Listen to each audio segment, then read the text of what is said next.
So I'm learning how to cook over the summer, and just recently I tried to make a new dish, which was way too complicated for me, and it stressed me out. And I want to share not the experience itself, but the tips that I am now following in order to keep on the track to becoming a person, being a person that actually cooks for myself.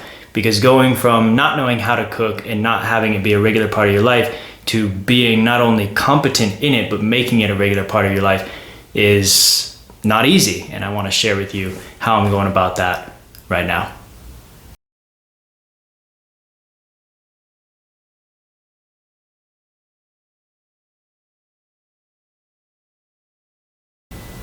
The first thing you want is to pencil it in.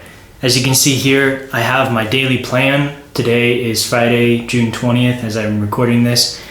And this is my outline for the day. I have the sort of like YouTube work that I've planned for the morning, and then I've got some more chore type things in the afternoon. We've got a haircut planned for today. If I scroll over to the right, I have my plan for tomorrow, which I haven't filled out yet. That's part of my tasks later in the afternoon. And then for Sunday, you can see that in the afternoon I have groceries and then cooking a turkey lasagna, which is the next thing that I want to aim for, the next dish that I want to make. I got the idea from a cookbook that I'm reading that also talks about nutrients and how to make actually healthy food. I hope it's not as hard and irritating as the last dish that I tried. We'll see, though. I'm really excited. I love turkey, I love lasagna, so looking forward to it. If you're curious what this device is and how I use it to plan, I use it to plan not only my daily tasks, but also other time frames as well. And I have a video about that. I'll put it somewhere on the screen right now, so you can check that out if you're interested. Otherwise, let's move on to the next point.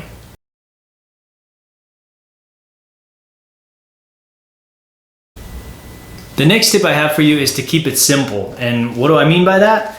I mean, don't start with a recipe like this, which is ironic because, as mentioned in the intro, I was under the impression that this book was designed for beginners. It's literally called What the Heck Should I Cook? Like, who wonders that? Somebody that maybe has never cooked before, or it's not a regular part of their life. That's what I thought. And then I get to this recipe, and granted, I'm not picking like the very first recipe. It's not really in chronological order, it doesn't seem like, or it's not really, it doesn't seem like it's been designed to be worked through sequentially. You can kind of jump around and go to the recipes that interest you. So that's what I did.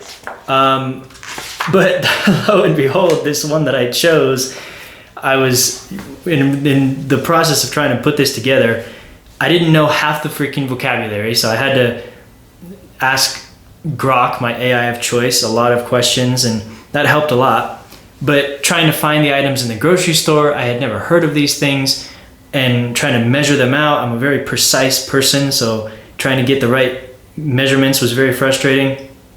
The timing of different things, like I have to cook, for this particular recipe, there's 3 components to it. There's the vegetable layer, and then the meat sauce, and then what's called bechamel. This is like a sort of like another sauce, and those are all supposed to be being made at the same time to come together at the end to make a final dish. Trying to time that so that I didn't burn things. I made it 3 times in a row, 3 Sundays in a row, the last one on Monday, and it was just overwhelming. I've cooked before simpler dishes, and I was surprised that it was in this book, because my real frustration is, if you think, like if you imagine, if you're watching this and you're someone that doesn't cook or is only very rarely cooked, you gotta wonder, if this book is designed for somebody that's a beginner, what kind of impact does that kind of experience have on them if they're just trying to cook?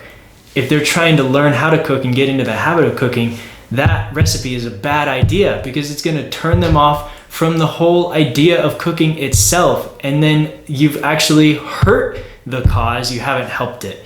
So my bringing it full circle, don't start with that recipe. Start with something simpler, like what I'll put on the screen right now, one of my favorites, which is very simple. You can find all kinds of other ones, I'm sure, as well, using the internet.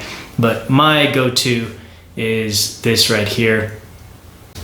It's literally, what is it, 3 ingredients, 4 ingredients, and it takes a cooking dish, maybe a small, very small handful. For that one that I was doing, the more complicated one, I had to buy new stuff, and again, just way more than I need just getting started.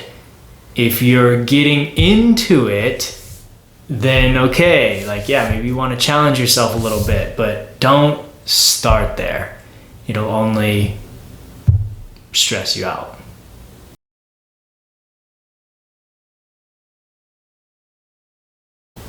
Okay, finally, I want to show you, I'm going to put up on the screen right now, I'm going to go back to my Supernote, and I'll show you my monthly plan that I had starting out the month, and I've now adapted it. I want you to pay attention to this part right here. It says learn to cook well. This is one of my priorities over the summer, and I have these little goals for myself that I had made.